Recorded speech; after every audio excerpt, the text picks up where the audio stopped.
I'm Becky Reavell, and I'm a junior composite design engineer for an F1 team. Last year I finished my Masters at Oxford Brookes in motorsport engineering, and previously I did a Bachelor's in automotive engineering at Leeds. And I initially did A-levels in like English and economics, and switched halfway through, and as a result I did a foundation year before I had to complete my bachelor's. Wow. Okay. So, Becky, I know that you've had a really interesting journey into Formula One, not conventional, which is exactly why I wanted to chat to you, because I would love to hear your story. Before we sort of get into it, how are you finding your role as composite engineer in F1? Yeah, it's been really, really cool, to be honest. So just walking to the factory every morning and seeing the cars is like, it's been so surreal. So I finished training a few weeks ago because I started literally in August, so quite new. And I'm now on the front team for the car, so working on the nose and the front wing, which is like a dream. It's really, really cool. I mean, I've heard that Formula One, any kind of job in Formula One is super competitive. So yeah. How does someone who kind of hasn't been training since birth to get into Formula One kind of switch A-levels and, actually, let's start from the beginning. Like, why did you decide to do A-levels that weren't really the right fit for Formula One? So I chose my A-levels obviously back when I was like, I think 15, 16. And at the time, I just really liked English and reading. And I didn't really know what like doing science could lead to. I didn't really know about engineering or what it was. And I went to an all-girls school, which I don't think really helped because the career advice was not very good, basically. I went to them and said, oh, I don't know what to do. And they were like, what subjects do you like? And I said English. And they were like, okay, go and do it, even though I was better at science. So it was, that's how I chose my A-levels. And then it was kind of, I was just starting to get interested in Formula One and cars.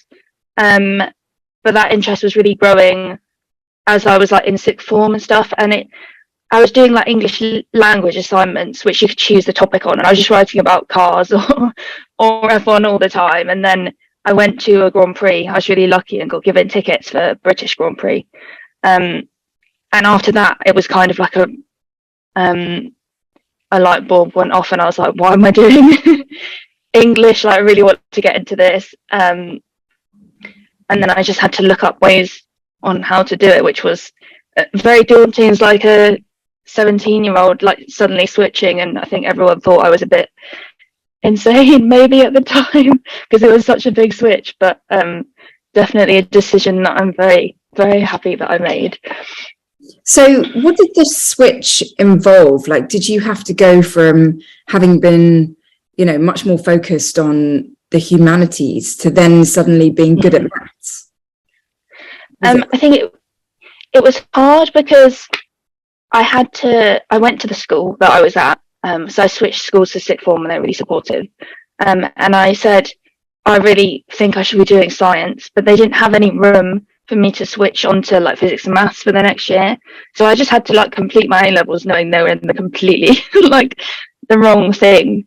And they suggested I did an EPQ on kind of something physics and sciencey. So I chose to write about safety in Formula One and how it transfers into road cars, and it kind of made me look at maths and physics a little bit before I switched to like doing my foundation year. But the foundation year kind of knows that you've done the GCSEs but you haven't done it since, or you've done the A-levels and you didn't do well enough, so you have to do the foundation year. So it kind of started, it was like really accessible, and they made it really easy to go back to learning science and maths.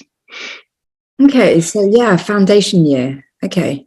Yeah, because that's a great way to get into engineering, together with apprenticeships and those kinds of different qualifications. I'm curious to know, like, what was that seed that kind of made you think, I want to do this? I think it was going to the Grand Prix and realising I wanted to do something in Formula One. And it was also, so my granddad was a mechanical engineer, and the whole time I was doing my A-levels, he was like, didn't you think about engineering? So it was speaking to him as well, and like the whole way through my A-levels, I was kind of thinking, like before I switched, I was like, oh, is this really like what I'm best at? Like I was enjoying it, but I think yeah, it was talking to my granddad, and then like the F1 and the cars, it all kind of came to a point where I was like, I really need to switch. So it was a few different factors, and I'd be going to like watch karting events with my dad and stuff as well. Like we would go to motorsport stuff, and it was just really cool to be around. And I just had to work out how to like get into it, because English, like you can't really get into F1 with, well, maybe you can in like the HR marketing sort of side, but and I'd always like kind of wondered how things work. So like when I switched to engineering, something like just clicked, and I was like, this is what I should be doing. So as a kid, were you the type that would always take things apart and put them back together type kid?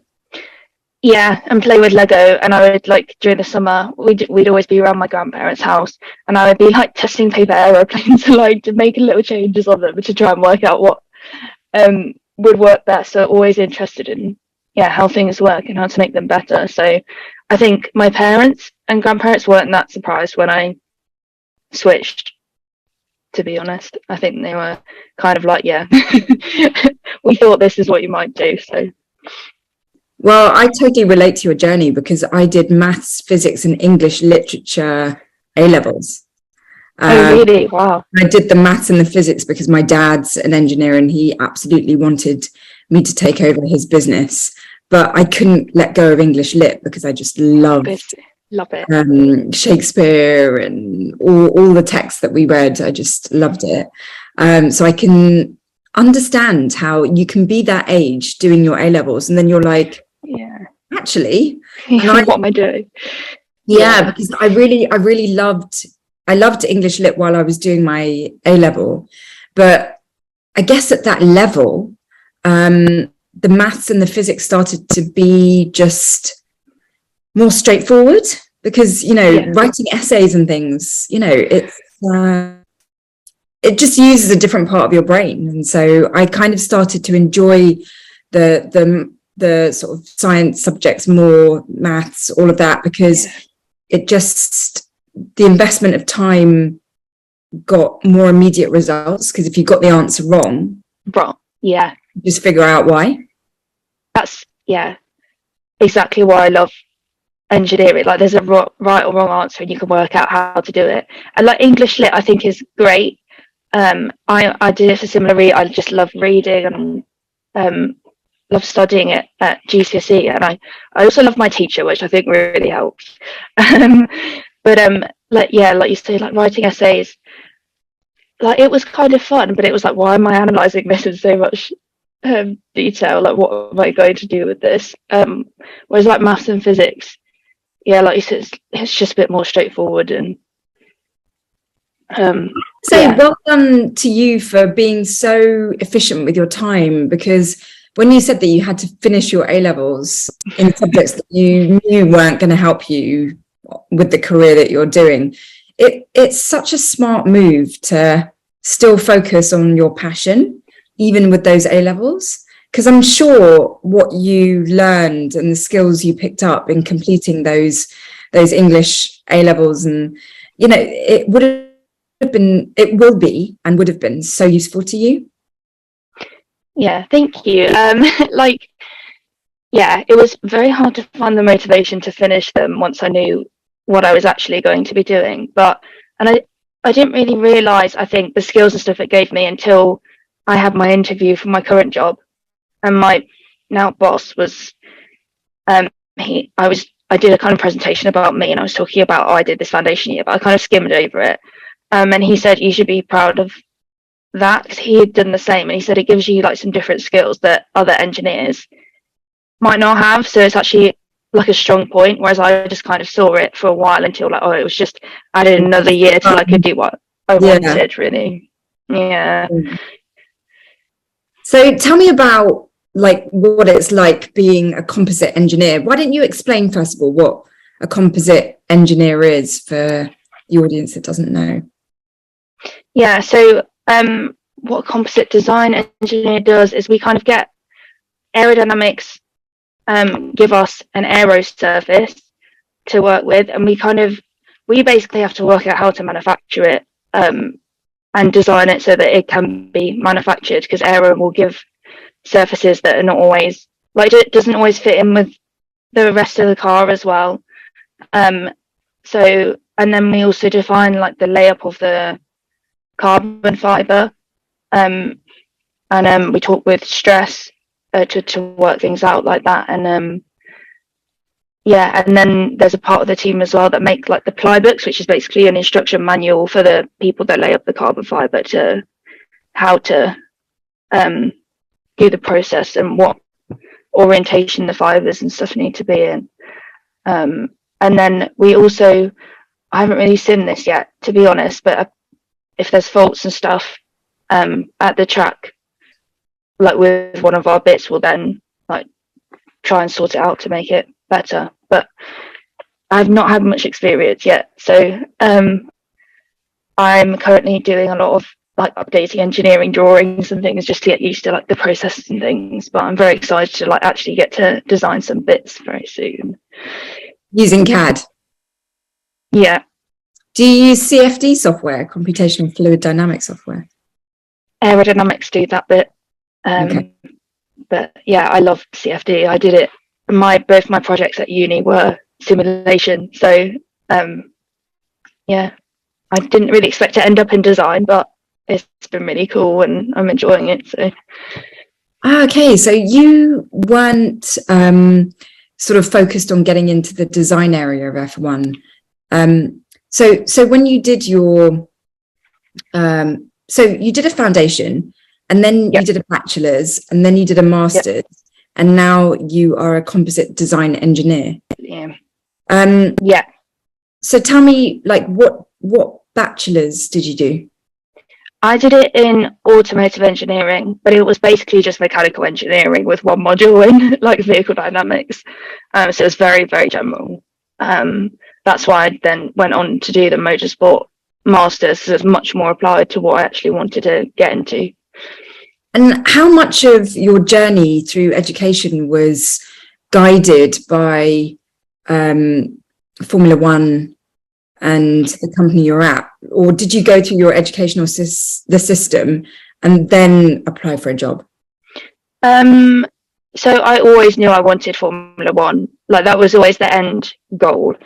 But when I was choosing my bachelor's, my dad was, we were talking to, me and my dad were like discussing it, because I knew I wanted to do motorsport, but he said, and I agreed with him that I should do mechanical in case I did change my mind, because motorsport's obviously quite specific. So my mechanical degree, it was okay, but I didn't enjoy it as much because it was not really applied. It was very general and very like theoretical. And then my third year project, I got really lucky and got to choose a CFD one, and I kind of based that around something more like that could relate to motorsport. And then like I knew I didn't want to do the masters in like such a general subject, and we went to some motorsport job fairs and stuff, and they said like Brooks and Cranfield and like the two to look at for the motorsport masters. And I have to say a lot of people in the team are from there's quite a lot of people from Brooks. I think they really like the masters because it's so applied and there's a good Formula student team and stuff. So quick question while it's in my mind, were you always good at maths and physics, or did you not choose those subjects initially because they were your weaker subjects? So I was actually best at maths and physics, like better at them than English and stuff, but I just liked English, and the way we were taught science, I just really didn't enjoy it. I always liked maths because I liked figuring things out, and I always thought I was a bit weird. I quite enjoyed like maths tests and stuff because you're just sitting there figuring out problems, and I quite like that. But yeah, I didn't really know what engineering was. I thought maybe it's like, I don't know, maybe buildings and bridges and stuff, which I wasn't really interested in. I never thought it would, you could get into stuff like automotive and motorsport with it. So I just didn't have a clue. Oh my gosh. I mean, you really are an engineer at heart. Everything you describe about what you were like as a kid, what you love, your passions, all of that, it's like you just are an engineer through and through. And, on the one hand, it really is so wonderful that the engineer just outshined everything and you're now doing your dream job. But it's also really shocking that someone who is so obviously destined to be an engineer almost, went down the wrong track because of your assumption of what engineering is. And it's totally not your fault. I mean, you've got family members in engineering, but there's definitely a real problem in communicating to young people what engineering is. Like, it's just not communicated in a way that's cool and engaging and exciting. Yeah. Had it been, you would have just gone down the track you were meant to go down. It's crazy to me. Yeah, I really agree with that. Looking back, it's like, how on earth did I not, like, how did no one twig that I was like doing my grandparents had no idea. They're like, why are you doing engineering? But yeah, I mean, my granddad worked in stuff like, they lived in Japan in the 60s, because he worked on a nuclear power station. Like, it is cool, but I never thought, like, that's not something I'm like want to do. So yeah, it's just mad how, like, no, I think it didn't help I was at an all-girls school, to be honest. I mean, I don't know if it's any better in mixed schools, but there was no one really doing engineering. Everyone was kind of doing like similar things to me, really. Yeah, I mean, I went to an all-girls school. I went to QE Girls in North London, and then I went to Henrietta Barnett, both girls' schools, one a comprehensive and the other one a grammar school. And, when it was the grammar school part, all of my friends, they were like so gifted in their subjects, they were all like top. But a lot of them went into medicine. I was definitely the only engineer, and I remember thinking, I can't believe my dad is making me do this. Like, nobody else is doing this. This is crazy. I don't even know what I'm getting into.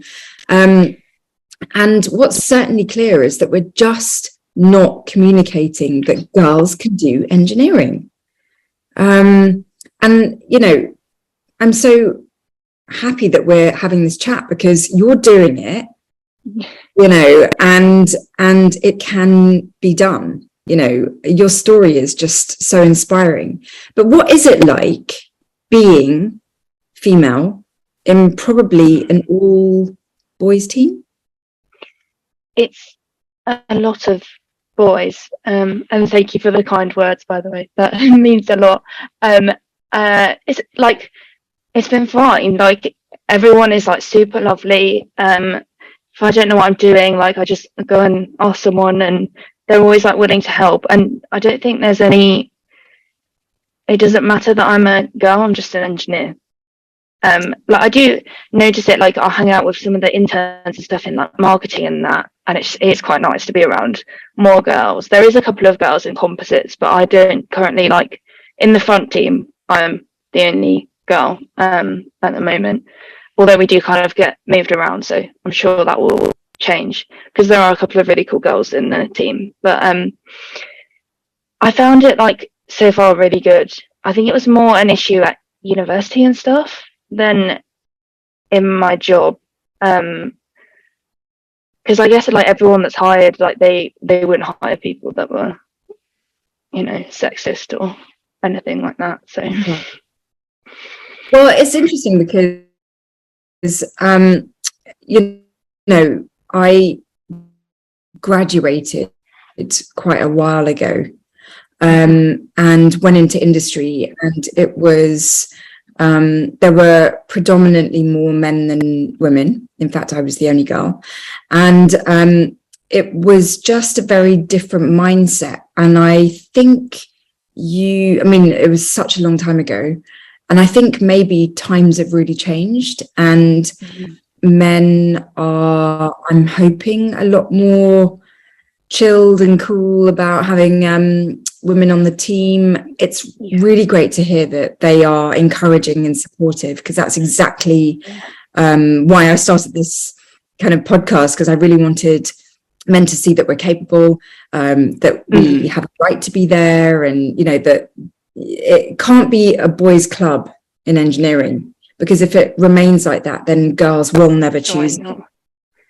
Yeah, I think a lot of the issue with engineering girls not choosing it is like they don't see people like them doing engineering. I think if I'd like read or seen something about a girl in F1 working as an engineer, maybe it certainly would have motivated me, I think, a bit more, because like it is really daunting going into such a male dominated field. And I think it is really true, if there's like no female role models there, it's a lot harder to want to go and kind of chase that. Yeah, they say you can't see it, then you can't be it. You do realize that you are really, you know, opening the doors for other girls to get into what you're doing. How do you feel about having that responsibility? It's a little bit daunting, but I think it's good, because like, yeah, if I'd seen someone like me doing it, then maybe I would have, been a lot more motivated and a bit less scared about about doing it. And I'm part of the Women's Engineering Society on their Early Careers Board. So we really try to like promote women in engineering, run like networking events for like women in STEM and stuff like that. And we have something called the Lottie Tour, where I don't know if you've heard of it, but the dolls. Yes, the dolls, and they get sent out to people, and then they take pictures of them like in their job, and then we'll post about it and stuff. And I think that's really good to kind of see all the different types of engineering, and because I don't think I realised as well how varied the field is. Like I knew there were different types of engineering, but it was really like joining the Women's Engineering Society and stuff like that, where you actually meet different engineers from like all different backgrounds, that it's like you really realise it's such a cool subject, and there are so many just different aspects of it. Like I feel like there is something for everyone in engineering. So the Lottie Tours, is that on Instagram?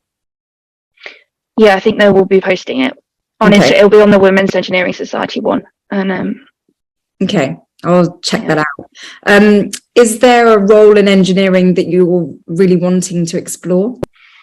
So after my masters and stuff, I was really into simulation, because my master's like dissertation was looking at I had like a Le Mans type sports car, and I was simulating like obviously like the airflow over it, whether rotating wheels made any difference, and then I was optimizing the performance of the diffuser and the rear bodywork, and really liked that. Like I really enjoyed it. The feeling of like when a simulation goes right and when you've like actually made an improvement is like, it's just the most satisfying thing.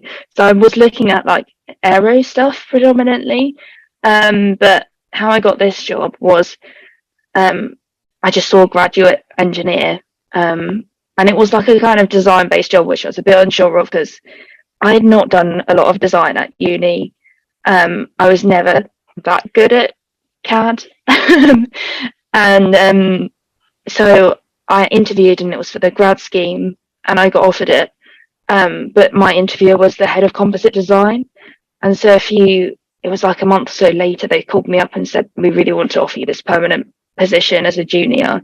instead of the graduate scheme, so in composite design. So that's kind of how I ended up in design. It was very unexpected, but really, really cool.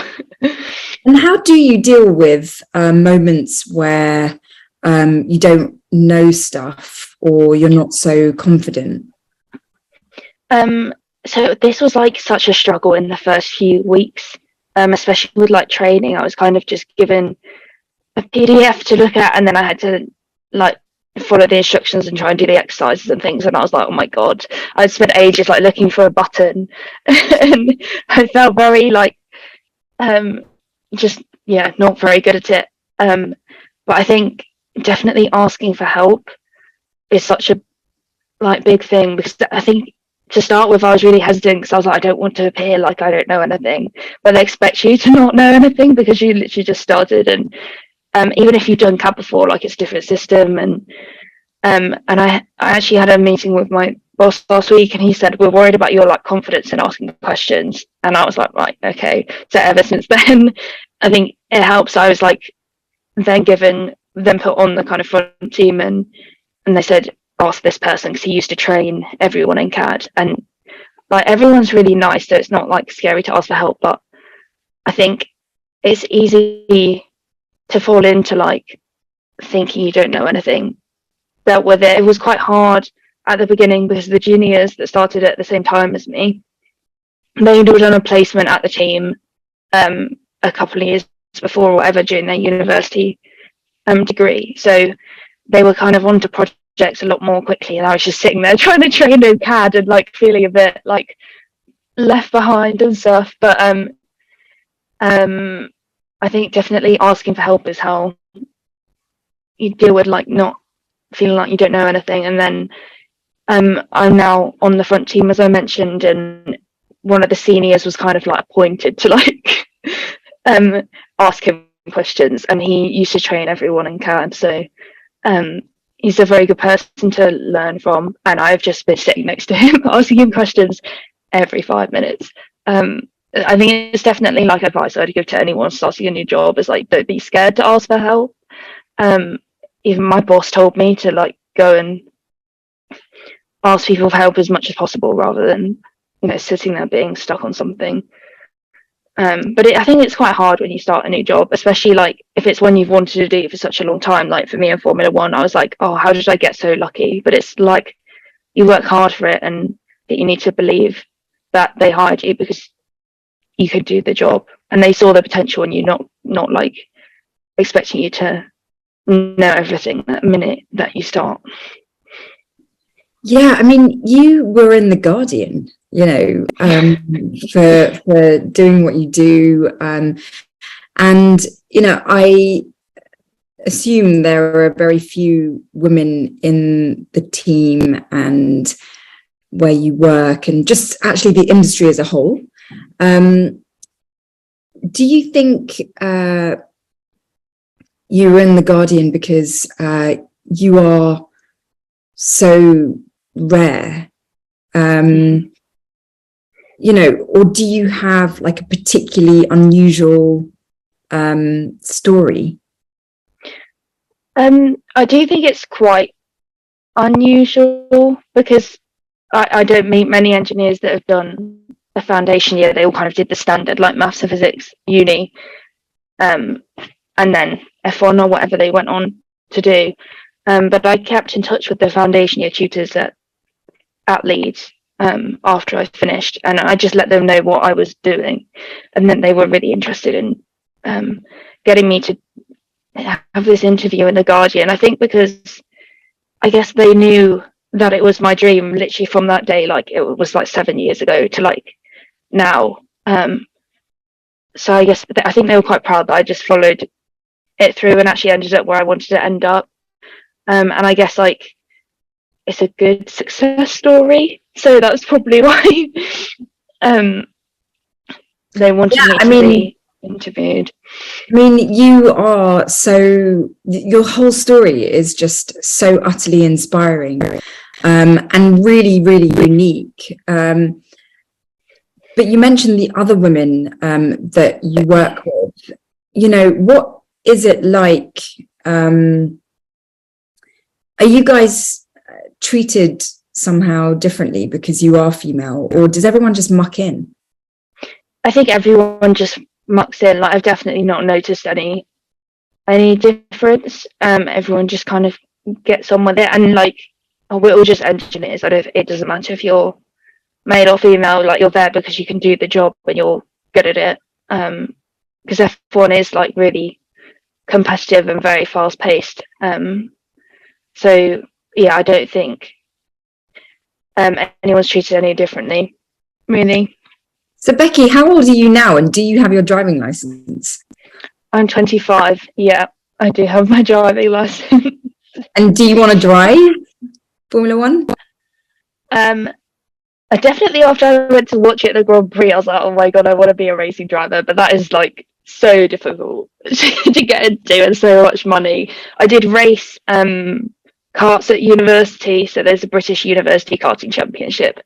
So I started karting at uni, and I did it the whole time I was at Leeds. And I was president of the Motorsport Society at one point as well. So it was definitely like something I would have loved to do, but yeah, very, very difficult to get into. So I chose engineering. I'm sure engineering is already competitive enough. Yeah. Being 25, there are some women who are thinking about sort of motherhood and that side of things. I think one of the reasons why women get put off by engineering is because it doesn't seem to be a profession that really is very mindful of the fact that women have lots of other roles that they could take in life. How is the landscape for you on that front? Like, is it something that you have thought about, you're thinking about, or it's just off the table, It's kind of in my head very far off at the moment. Like, I just started my job and I'm very, very focused on that. No time for boys or anything at the moment. I think it's like something to consider maybe further along the line. I don't know what, like, obviously I'm not gone through any of it, so I can't really say how engineering is for if you do decide to, start a family and stuff. But I hope that it will be like improving, at least, like, because I think engineering is becoming like a better place for women, because there are more of us getting into it, and it's great that you do these podcasts. I was looking at some of them before we did this, and I think it's so important that you're like interviewing people and making people's stories heard who are like women in engineering and STEM. So I think all of us are trying to work to make it a better place for women in general. I'm not sure if that really answered the question. But, No, it really does answer the question, because I've spoken to women who are in engineering and they're older. And I think engineering as an industry has been particularly misunderstanding of a woman's journey in life. And, it's difficult to be a woman in engineering because it is so full of men who can focus on their careers and not get distracted by the fact that, motherhood might be calling us, and so I would really like to see more change within engineering to allow for amazing women like you that have worked really hard to get where you are in engineering, but can then also be allowed to not just have your job, but go off and be a mum and then come back and do your job. And I don't think the engineering industry is quite there yet in terms of giving women opportunities. And, I can see that you're really driven. pun intended, in your job, and that you want to succeed in what you're doing. I mean, gosh, you've put enough time and effort into where you're at, that you don't want to throw it all away to explore other roles that women can have. So I hope that your story continues to be one that shows that women can be really supported in this industry, and that they can go far, but they can also do everything that women have the opportunity to do. I don't want your story to be a story that I've heard time and time again, where women get really, really far in their jobs and then they go off to have children and then they can't come back because it's so competitive that things have like raced on and left you behind something. So that's like in the future, but I would say, like, almost as a mentor, like, just be aware of that, because it can, time can really disappear, and before you know it, it's like, oh my gosh, I've been doing a job that I love, but I haven't had the time to think about anything else. So but well done you for breaking a lot of walls down, and showing us, just by being yourself, that it's possible to be in an industry that just has never really been seen as something feminine. Like, you really show that you can bring the female perspective to this industry and really, really thrive. What would be your sort of like key advice for any women who are watching this, or girls who are watching this thinking, oh, I really want to do what she's doing? Like, is there sort of some big tips that you can say, like, just make sure you're always, focusing on X, Y, and Z? Yeah, I think the big one for me is, like, don't be scared to follow what you really want to do. Because if I hadn't done that, I would never be where I am today. And even if it seems scary and, intimidating, like, sometimes the best route isn't always the easy one. I feel like that's very cliche. Just, I think as well, like, hard work really can get you to where you want to be. I had to do my A-levels, and, if I hadn't worked hard on them, I wouldn't have got the grades to get into my foundation year and stuff. So I think even if you're not motivated in what you currently do, I think you should just always, like, work hard at whatever you're doing, basically. I've not said that very eloquently. And yeah, don't be scared to follow what you love. And I think definitely look out for, especially for girls in STEM, things like the Women's Engineering Society and anything you can get involved in that kind of encourages, like, and promotes diversity. Because for me, it's been really, really motivational to be part of the Women's Engineering Society, like the Early Careers Board, and to meet all these, like, amazing women across engineering. And it's really good to, like, even though they're in different sectors of engineering, you all kind of struggle with the same things, and it's really good to have that, like, network. So definitely should try and build that, because I think if I had that at uni, like, it would have made my life a lot easier, because I was just around guys all the time who didn't, they didn't take you seriously and stuff always.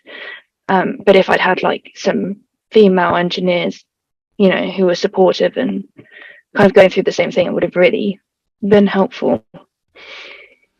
Well, Becky, you haven't necessarily said this in words, but just by being in your Zoom window there, one of the key messages that you convey is that if you have a dream, really work hard at it, because having substance, we live in a world where everything is like an image or, a post, or, and it's all very 2D. And what really comes across strongly through you is that it's not just about the two-dimensional, it's really about having substance, the knowledge to back it up, the qualifications, the hard work, the passion to do what you're doing. And for anyone who's building their career step by step, there are no shortcuts, and it's really, really admirable to see someone that just has the clout to be succeeding. So thank you so much. Really great to chat to you.